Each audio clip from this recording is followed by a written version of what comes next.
Hello everyone. In last video we discussed about the nucleotides and their types, and we also discussed about the bonding in the DNA. Okay. In today video we will discuss about the denaturation, renaturation, and the different types of the models of DNA. Firstly, we discuss about the denaturation and the renaturation. Next one is the, चलिए denaturation और renaturation पे आने से पहले हम कुछ और extra चीजें देखते हैं। पोलैरिटी की बात करते हैं। देखिए, अगर बेटा मैं पोलैरिटी की बात करूं तो बोलते हैं कि डीएनए है द पोलैरिटी, जो डीएनए है उसमें स्ट्रैंड है। हम सिंपली बोलते हैं कि तब हम डीएनए को ड्रॉ करते हैं तो ऐसे ड्रॉ कर देते हैं, ऐसे। यहां पे हम पोलैरिटी रिप्रेजेंट करते हैं 5 prime 3 prime and the 3 prime 5 prime. ठीक, मैं आपको साथ में पोलैरिटी भी बताता जाता हूं और डीनेचुरेशन और डीनेचुरेशन का कॉन्सेप्ट भी मैं आपको साथ में समझाता हूं। ठीक है, अगर मान लो आप इस डीएनए को हीट कर दे, हीट एट 90 डिग्री सेल्सियस। ठीक है, अगर आप इसको हीट कर दे तो होगा क्या कि जो हाइड्रोजन बॉन्ड है वो टूट जाएंगे, इनके बीच में जो हाइड्रोजन बॉन्ड थे वो टूट जाएंगे, और टूटने से जो डीएनए वो क्या हो जाएगा बेटा, ओपन हो जाएगा। डीएनए स्ट्रैंड गेट अनवाइंड, वो ओपन हो गया। ठीक है, और पोलैरिटी हमें इसे दिखाई देगी 5 प्राइम 3 प्राइम 3 प्राइम 5 प्राइम, ऐसे आने लग रही है। ठीक है, ये देखिएगा एक तरफ 5 है, फिर यहां पर कौन सा आ रहा है 3 वाला जो स्ट्रैंड इधर कौन सा लेके आ रहा है 5 लेके आ रहा है।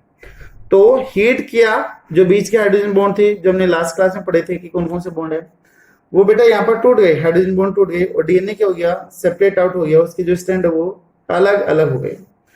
तो हीट करने पर डीएनए स्ट्रैंड का सेपरेट आउट होना, that process known as the denaturation, इसको हम डीनेचुरेशन बोलते हैं।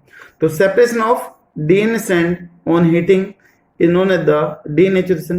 It take place due to breakdown of hydrogen bond. ठीक है, चलो डेफिनेशन बाद में लिखेंगे इसकी। अभी दूसरा इसका रिवर्स क्या हो जाए, अगर मान लो मैं इसको रूम टेम्परेचर पे रख दूं, अगर मैं इस ओपन अनवाइंड डीएनए को, ये तो वाइंडिंग था और ये क्या हो गया अनवाइंड या फिर ओपन डीएनए हो गया, अगर मैं इसको ओपन करके रख दूं, है ना, अगर मैं इसको ओपन करके रख दूं रूम टेम्परेचर पे, तो ये फिर से क्या कर जाएगा, रिकॉइल कर जाएगा, फिर से बाइंड हो जाएगा। तो एट रूम टेम्परेचर, देखिए रूम टेम्परेचर की जो हम वैल्यू लेके चलते that is near about 25 to 30 या फिर कहीं पे दे रखा 20 to 25 डिग्री सेल्सियस दे रखा है। तो this one is the room temperature value, near about 25 लेके हम चलते हैं। ठीक है, तो ये फिर से कैसे हो जाएगा, रिकॉइल हो जाएगा, फिर से ये हेलिक्स की फॉर्मेशन में आ जाएगा, and this again helix formation is known as the renaturation, इसको हम रीनेचुरेशन बोलेंगे। ठीक है, अब ये जो ओपन हुआ है डीएनए, उसमें कौन कौन से कंपोनेंट और कैसे कैसे अरेंज होंगे वो हम पहले भी पढ़ चुके हैं। देखिए, जो ये आपको 2 स्ट्रैंड दिखाई दे रहे हैं, वो 2 स्ट्रैंड किस किस के बने हुए हैं, यहां पर आ जाएगा आपका फॉस्फेट, फिर यहां पर sugar, phosphate sugar, phosphate sugar. ठीक है, हमने लास्ट वीडियो में भी इस चीज के बारे में बात करी थी कि कौन कौन से बॉन्ड प्रेजेंट होंगे, कैसे कैसे वो चीजें अरेंज करेंगे। तो फॉस्फेट शुगर हो गया, ये जो बैकबोन ऑफ डीएनए, ये जो एक फॉस्फेट है वो 2 शुगर के साथ में बॉन्ड बना रहे हैं, that is the phosphodiester linkage.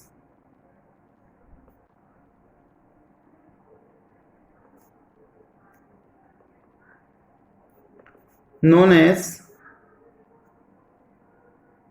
backbone of DNA.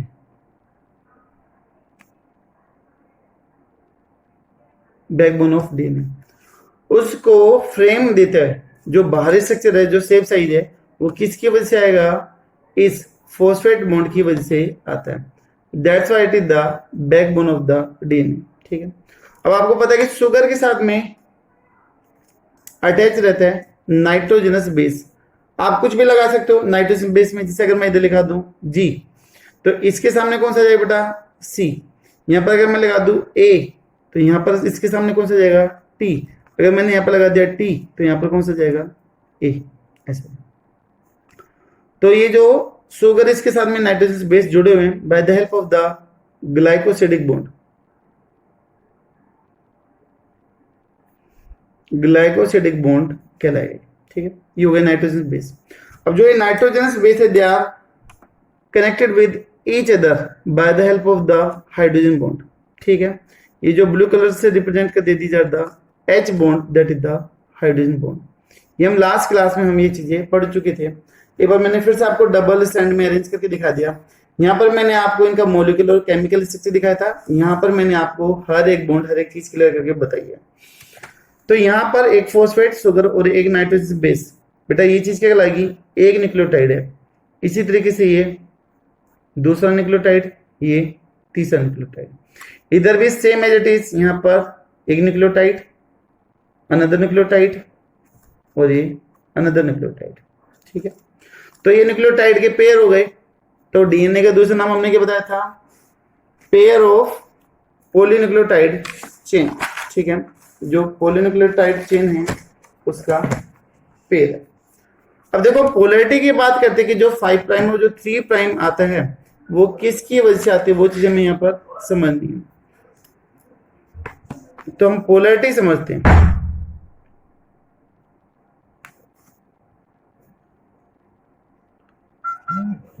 Polarity of DNA. ठीक है, हम बात करते हैं 5 प्राइम लगाते हैं और 3 प्राइम लगाते हैं, फिर यहां पर 3 प्राइम और 5 प्राइम। अब आप डीएनए का नेचर समझ सकते हो कि डीएनए कैसे है, एक दूसरे के बेटा पैरेलल क्या करने लग रहे हैं, रन करने लग रहे हैं। जो डीएनए वो पैरेलली रन करने लग रहे हैं, लेकिन ये कैसे नेचर का है, एंटी पैरेलल नेचर का है, यानी कि दोनों साथ साथ तो हैं लेकिन अपोजिट डायरेक्शन में क्या करने लग रहे हैं, रन करने लग रहे हैं। तो यहां पर हम बोल सकते हैं कि जो डीएनए है that is anti parallel to each other, दोनों एंटी पैरेलल नेचर के। ठीक है, यानी कि जो दोनों वो अपोजिट डायरेक्शन में रन करते हैं। तो mean both strand run in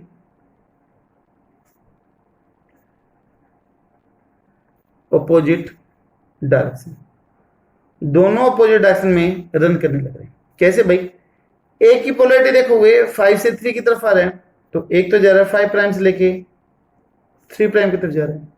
बेटा दूसरा किधर से कहां पर आ रहा है, 3 से लेके 5 की तरफ आने लग रहा है। एक 5 से 3 और दूसरा कहां से 3 से 5 है, तो दूसरे की पोलैरिटी होगी 3 to 5। तो दोनों कैसे हो गए, अपोजिट नेचर के हो गए। तो इसलिए हमने यहाँ पर वर्ड यूज कर लिया that is anti parallel in nature, opposite direction में क्या करने लग रहे हैं, रन करने लग रहे हैं। अब ये जो बेटा 5 प्राइम और 3 प्राइम आ रहा है वो किस चीज की वजह से आ रहा है, वो चीज आप समझिएगा। इसके पीछे लॉजिक है वो आप समझोगे। जैसे हमने फॉस्फेट शुगर के सेंस पढ़ा था। अब मान लो जो शुगर ऐसे में बना दो इसको। अब एक बात बताओ कि जो शुगर का मॉलिक्यूल इधर अटैच होगा, समझना क्योंकि ये पहले मैं समझा चुका हूं इसलिए ज्यादा कोई बड़े डायग्राम नहीं बना रहा हूं। तो यहां पर आ गए आपके 1 2 3 4 और 5 पे चला गया आपका CH2OH। ठीक है, नीचे की तरफ क्या होगा बेटा, जो शुगर मॉलिक्यूल होगा वो अटैच होगा फॉस्फेट से, ऐसे अटैच होगा। मैं आपको अटैच करके दिखा देता हूं एक बार।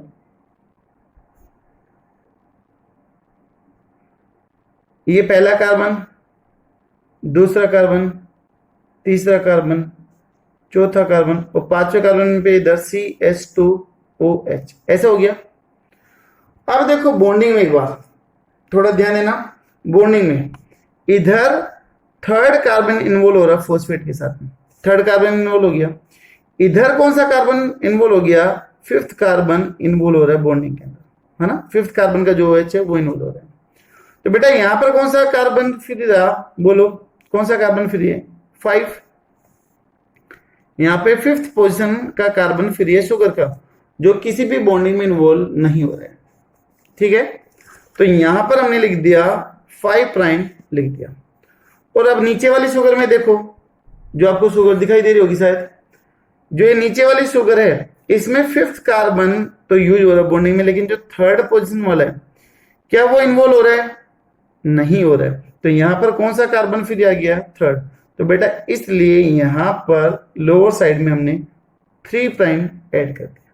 ठीक है, ऊपर की तरफ 5 प्राइम है फ्री है, नीचे की तरफ 3 प्राइम फ्री है, तो इसलिए हमने 5 प्राइम और 3 प्राइम लिखा है। ठीक है, इसमें देखिए जो शुगर है वो कैसे अपराइट फेस का है, और जो दूसरा स्टैंड होगा उसमें बेटा शुगर कुछ ऐसा होगा, इन्वर्टेड पोजीशन का होगा,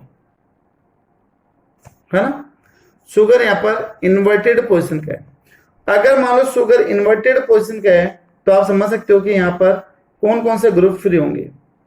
यहां पर मैं काउंटिंग लिख दूं 1 2 3 4 और 5, CH2OH लिख दूं ऐसे। यहां पर भी मैं काउंटिंग लिख दूं 1 2 3 4 और 5, CH2OH लिख दिया। अब देखो अगर मैं यहां पर मान लो फॉस्फेट के साथ इसकी बॉन्डिंग दिखाना चाहूं तो मैं कैसे दिखा दूं, OH double bond OH OH। अब देखो यहां शुगर से OH और यहां से H। ठीक है, जो फिफ्थ पोजीशन थी कार्बन की वो किस में हो रही है, बॉन्डिंग में इन्वॉल्व हो रही है। ठीक है, कौन सा बॉन्ड है कौन सा नहीं वो पहले पढ़ चुके हैं। अभी पोलैरिटी की बात करें तो यहाँ पर जो फिफ्थ है, फिफ्थ पोजीशन वाला जो कार्बन है वो बॉन्डिंग में इन्वॉल्व हो रहा है इधर। ठीक है, क्या थर्ड वाला बॉन्डिंग में इन्वॉल्व हो रहा है, नहीं हो रहा।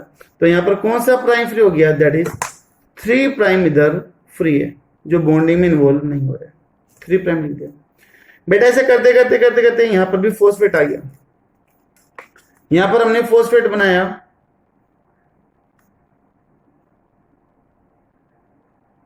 OH OH double bond OH। अब देखिए थर्ड कार्बन पे वही होगा हमारा OH, तो यहां से OH और यहां से H, फिर से वही बॉन्डिंग बनेगी। इस बार जो थर्ड कार्बन था वो क्या हो गया, बॉन्डिंग में इन्वॉल्व हो गया। इस बार कौन सा कार्बन फ्री रह गया, फिफ्थ। तो इसलिए बेटा हमने यहां पर क्या लिख दिया, 5 प्राइम लिख दिया। तो ये जो 5 प्राइम और जो 3 प्राइम है वो फ्री कार्बन पोजीशन को रिप्रेजेंट करते हैं in case of the sugar जो बॉन्डिंग में इन्वॉल्व नहीं हो रहा है। ठीक है, उसकी वजह से हम ये 5 प्राइम और 3 प्राइम वर्ड यूज करते हैं। आई थिंक शायद क्लियर होगा। तो जो दोनों स्टैंड है वो एंटी पैरेलल है, एक पे फिफ्थ कार्बन फ्री एक पे थर्ड। शुगर इधर इन्वर्टेड पोजीशन पे है तो यहां पर थर्ड कार्बन फ्री और यहां पर कौन सा है, fifth. That's why it is the 5 prime and the 3 prime और anti parallel in the nature. Opposite direction में क्या करने लग रही है, रन करने लग रही है। ठीक है, उसके बाद देखिएगा इसमें कुछ छोटी छोटी टर्म्स आती है on the basis of the nucleotide number. I think शायद आपको पोलैरिटी का कॉन्सेप्ट क्लियर होगा कि क्यों वो प्राइम क्यों लगाते हैं, वो चीज मैंने आपको लास्ट क्लास में बता दी थी कि नाइट्रोजनस बेस कार्बन और शुगर कार्बन को अलग करने के लिए, अलग से समझाने के लिए वी यूज द प्राइम, हम प्राइम सिंबल का यूज करते हैं। ठीक है, आई थिंक शायद आपको अच्छे से क्लियर होगी ये चीज। अभी हम बात करते हैं कुछ छोटी छोटी टर्म्स है, जैसे कि ओलिगोन्यूक्लियोटाइड एंड द पॉलीन्यूक्लियोटाइड। ठीक है, ओलिगो न्यूक्लियोटाइड आपने 11th में पढ़ा होगा, ओलिगोसैकेराइड, पॉलीसैकेराइड। ठीक है, बायोमोलिक्यूल्स वाले चैप्टर में कुछ वैसा ही कॉन्सेप्ट इधर भी है। वहां पर हम शुगर नंबर की बात करते हैं कि कितने शुगर मॉलिक्यूल वहां पर यूज हो रहे हैं। ठीक है, तो कुछ कॉन्सेप्ट ऐसे इधर है। अगर हम बोले कि किसी किसी डीएनए की चेन में अगर सिर्फ और सिर्फ 30 न्यूक्लियोटाइड है, ध्यान देना सिर्फ कितने न्यूक्लियोटाइड है, 30, तो उस डीएनए की चेन को हम क्या बोल देंगे, ओलिगोन्यूक्लियोटाइड चेन बोल देंगे। ठीक है, if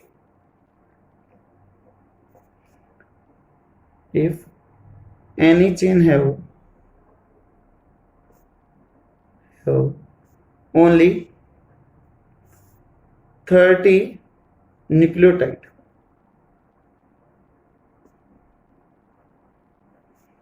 then known as oligonucleotide. तो उसको हम ओलिगोन्यूक्लियोटाइड बोल देंगे। क्लियर होगा? तो नंबर के ऊपर डिपेंड करेगा ओलिगो है या फिर वो पोली है। तो अगर 30 न्यूक्लियोटाइड हैं, ठीक है, तो ओलिगो। अगर 30 से ज्यादा हो जाए तो वहां पर हम फिर क्या बोल देंगे? पोली न्यूक्लियोटाइड बोल देंगे।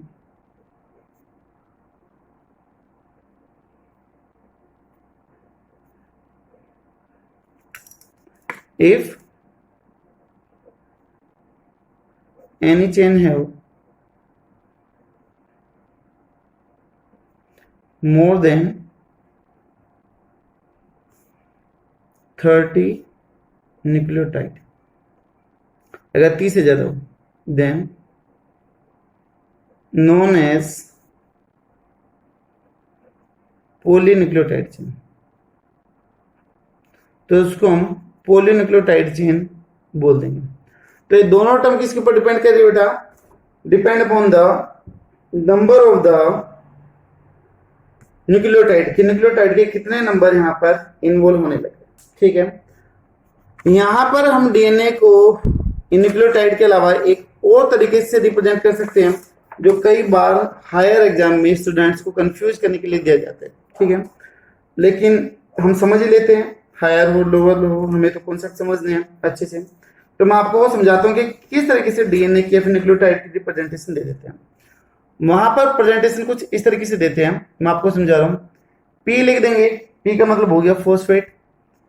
एक लाइन ऐसे जाएगी ऊपर की तरफ, ठीक है, फिर यहां पर लिख दे जैसे मान लो ए, ठीक है, यहां पर लिख दिया 1 प्राइम, यहां पे लिख दिया 5 प्राइम, फिर यहां पर एक ऐसी ओब्लिक लाइन से फिर यहां पर पी फॉस्फेट, फिर से यहां पर ऐसे दिखाएंगे, नीचे की तरफ लाइन लेके आएंगे, फिर से एक लाइन ऊपर की तरफ जाती है।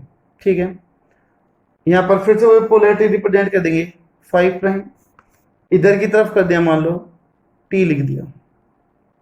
ठीक है, फिर यहां पर वैसी पोजीशन पी लिख के फॉस्फेट लिख के नीचे की तरफ, फिर से बेटा ऊपर की तरफ लेके जाता हूं यहां पर ही जी।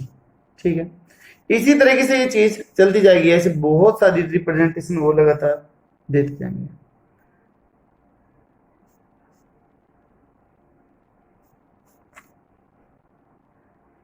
ये एक चेन की बात कर रहा हूं मैं, डबल स्टैंड की नहीं है। This one is the single standard position को ये रिप्रेजेंट करने लग रहा है। ठीक है, अब यहां पर आप देख पाओगे कि किस किस चीज को रिप्रेजेंट करने लग रहा है, वो चीज आपको क्लियर है। देखो पी तो सिंपल्स है कि जो ये पी है, this one is the phosphate हो गया। जो बेटा ये लाइन जा रही है ना, जो ये लाइन जा रही है, जो ये वर्टिकल लाइन जा रही है, स्ट्रेट जो लाइन जा रही है, दिस रिप्रेजेंट द सुगर। ये शुगर के मॉलिक्यूल को रिप्रेजेंट करता है, ये शुगर का मॉलिक्यूल है। और ऊपर जो लिख रखे ATGC वगैरह कुछ भी हो सकते हैं, जरूर नहीं कि यही सीक्वेंस हो, सीक्वेंस आप कुछ भी लिख सकते हो। तो this one is the nitrogenous base. ठीक है, कई बार हायर एग्जाम में पूछा गया है, जिसे ये ब्लैंक करके छोड़ देते हैं कि यहां पर क्या आएगा, या फिर यहां पर दे दिया क्वेश्चन मार्क ABC करके दे दिया, तो इनके नेमिंग पूछ लेते कि क्या क्या चीज यहां पर आपको समझाई जा रही है। ठीक है, तो ये हो गया आपका शॉर्ट हैंड नोटेशन बोलते हैं इसको। This one is known as the short hand notation of the polynucleotide chain. Short hand notation of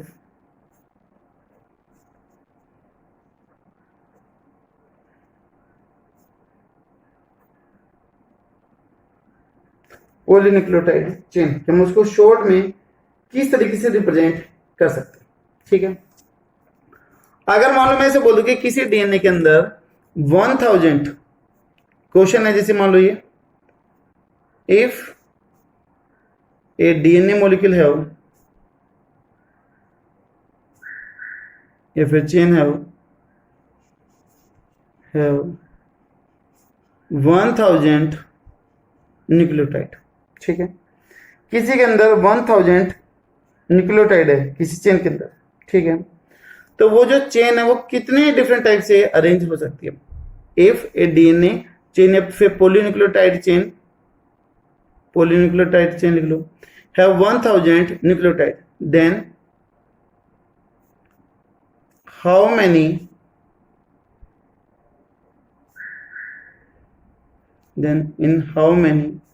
different types it can arrange।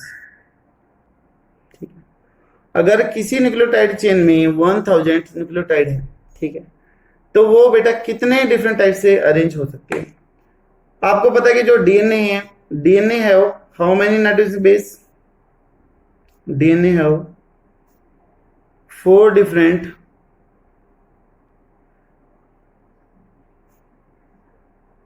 Types of nitrogen base. 4 तरह के हैं, कौन कौन से हैं, ए, टी, जी और सी। ये हम पहले पढ़ चुके हैं तो ज्यादा इसके बारे में नहीं जाएंगे। अब किस किस तरीके से अरेंज हो सकते देखिएगा, ये मैं सिर्फ आपको एक बार कॉन्सेप्ट समझा रहा हूं, चाहूं तो मैं आंसर डायरेक्ट लिख सकता हूं, बट मैं आपको कॉन्सेप्ट पे लेके आता हूं। 4 है, 4 में से ऐसे भी अरेंजमेंट हो सकता है, ए ये भी आ सकता है, ऐसे भी हो सकता है, ठीक है, ऐसे भी कर सकता हूं। आप किसी भी तरीके से इनको अरेंज कर सकते हो, किसी भी तरीके से, जैसा आपका मन करे वैसे आप अरेंज कर सकते हो। तो बहुत सारी पॉसिबिलिटी ऐसे बन जाएगी। ठीक है, तो बेटा जितने भी आपको नंबर गिवन हो तो उसका सिंपल सा एक तरीका है आंसर निकालने का, शॉर्ट ट्रिक से मान लो एक तरीके से।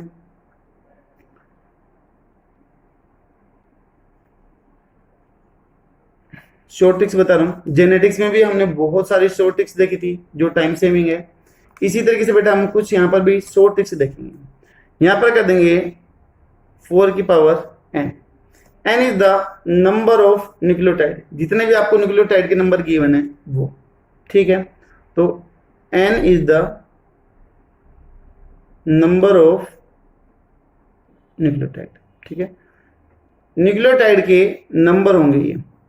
तो जैसे दे रखे कि 1000 न्यूक्लियोटाइड, तो बेटा इसका आंसर क्या जाएगा, कितने डिफरेंट टाइप से ये अरेंज हो सकते हैं। तो हम लिख देंगे 4 की पावर 1000 टाइम्स, इतने टाइम से वो अरेंज हो सकते हैं। ठीक है, this one is the answer. I think शायद क्लियर होगा। और इसलिए जो डीएनए है वो बहुत ज्यादा वास्ट अमाउंट ऑफ इंफॉर्मेशन को स्टोर करता है। ठीक है, सो ड्यू टू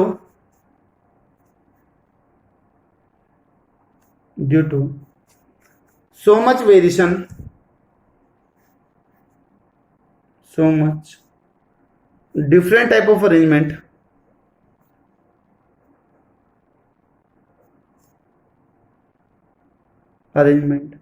देखिए जितना अलग अलग टाइप का अरेंजमेंट होगा उतने टाइप की क्या आएगी, अलग अलग वेरिएशन भी आएगी। तो due to different type of arrangement और variation, DNA store vast amount of chemical information, बहुत ज्यादा टाइप की केमिकल इंफॉर्मेशन को वो स्टोर करके रखेगा। ठीक है, और जो ये इंफॉर्मेशन होगी वो सेलुलर एक्टिविटीज को कंट्रोल करने के लिए क्या है, हेल्पफुल है। ठीक है, and these chemical information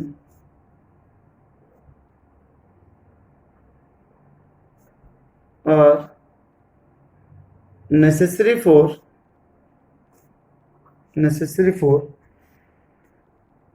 directing या फिर direct the cellular activity, जो सेल में चलने वाली जितनी भी एक्टिविटीज है उनको रेगुलेट करने या फिर गाइड करने में क्या करेगा, ये हेल्प करेगा। ठीक है। अब डीएनए कहां पर स्टोर होती है, इंफॉर्मेशन कहां पर स्टोर होती है, डीएनए के केस में। उसको आगे पास आउट करने में कौन हेल्प करता है, आरएनए। एक्सप्रेस किस फॉर्म में करेगी, प्रोटीन की फॉर्म में करेगी, ठीक है। तो यहां पर मैं कुछ छोटे छोटे पॉइंट लिख रहा हूं जो कई बार पूछ लेते हैं।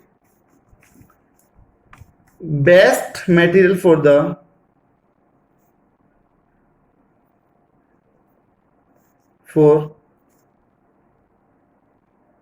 स्टोरेज ऑफ इंफॉर्मेशन, तो बेटा आंसर क्या आएगा, that is DNA. DNA information को स्टोर करने के लिए क्या है, हेल्पफुल है, ठीक है। Next one, best material to pass the information, information को पास करने के लिए कौन रिस्पॉन्सिबल है, ठीक है। अगर मैं बात कर दूं सेल से सेल तो डीएनए आएगा, लेकिन अगर मैं बोल दूं कि इंफॉर्मेशन पास होनी है डीएनए से प्रोटीन, तो आंसर आ जाएगा आरएनए। मैं अभी यहां पर लिख देता हूं RNA, from DNA to protein कौन लेके जाएगा, आरएनए। अगर मैं लिख दूं डीएनए, यहां पे मैं लिख रहा हूं DNA pass information from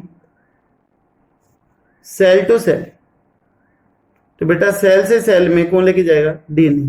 but अगर इंफॉर्मेशन पास करनी है डीएनए से प्रोटीन बनाने में, तो कौन लेके जाएगा, आरएनए लेके जाएगा, ठीक है। तो प्लीज इस चीज का ध्यान रखिएगा कि किस चीज के रिस्पेक्ट में पूछा गया। और जो एक्सप्रेशन होगा वो किस फॉर्म में आएगा, वो आएगा प्रोटीन की फॉर्म में आएगा। तो expression of information take place in form of protein, तो बेटा जो इंफॉर्मेशन है वो प्रोटीन की फॉर्म में एक्सप्रेस होगी। अब वो जी प्रोटीन की फॉर्म में कैसे एक्सप्रेस होगी, डीएनए से प्रोटीन कैसे बनेगा, बेटा पूरा का पूरा मैकेनिज्म है, पूरा का पूरा कॉन्सेप्ट है जो हम काफी डिटेल से समझेंगे। तब हम बात करेंगे किसकी, ट्रांसलेशन की, ट्रांसक्रिप्शन की बात करेंगे, तो वहां पर ये सारे के सारे कॉन्सेप्ट आपको अच्छे से समझने, ठीक है।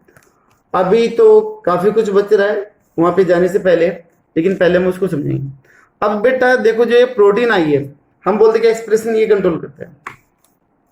प्रोटीन से हार्मोन भी बनते हैं काफी सारे, इससे एंजाइम्स भी बनते हैं, और ये स्ट्रक्चरल नेचर देने के लिए भी हेल्पफुल है। तो इसलिए जो एक्सप्रेशन होगा वो किस फॉर्म में होगा, प्रोटीन की फॉर्म में होगा, ठीक है। तो ये था आज का वीडियो जिसमें हमने कुछ बेसिक चीजें देखी।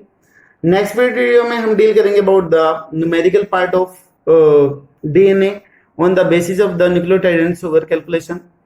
तो आई होप शायद आपको चीजें क्लियर होंगी, काफी कुछ वीडियो पसंद आ रहे होंगे। तो थैंक यू सो मच।